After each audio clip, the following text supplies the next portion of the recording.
Yata Sarena the hot pa the yindi atola no yata always a pa loput ni no tumblomba Koblona me boilo anapaya Koblona me boilo hiribaya Koblona me yata Loki go to the Tom blue do my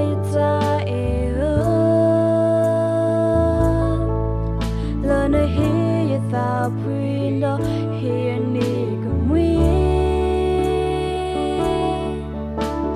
Love you all to buy it so no me all your goodbye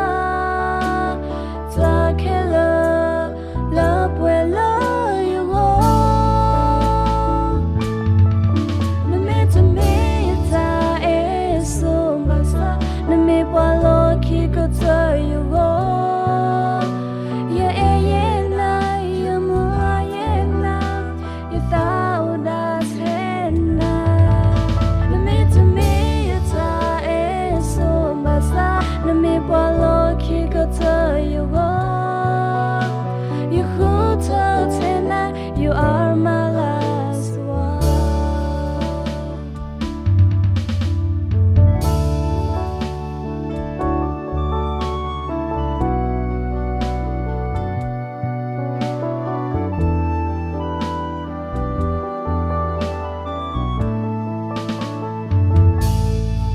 Yet that's the hot pa. The yindi atola no Yata always a pa loput ni no tumblomba Koblona me boilo anapaya Koblona me boilo hiribaya Koblona me yata Loki go to the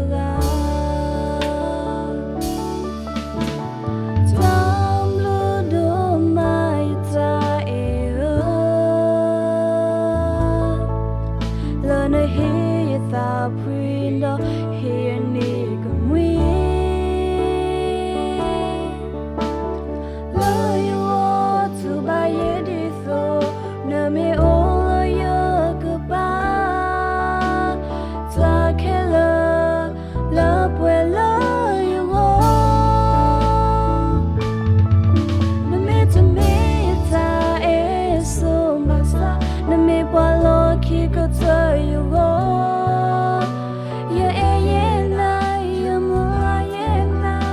you thought that no me to me it's so much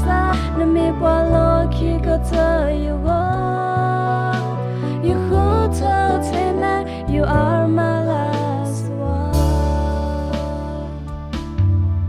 no me to me so much na me bolo go to you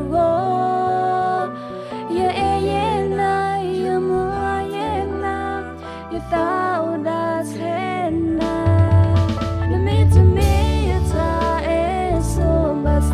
na me bolo go to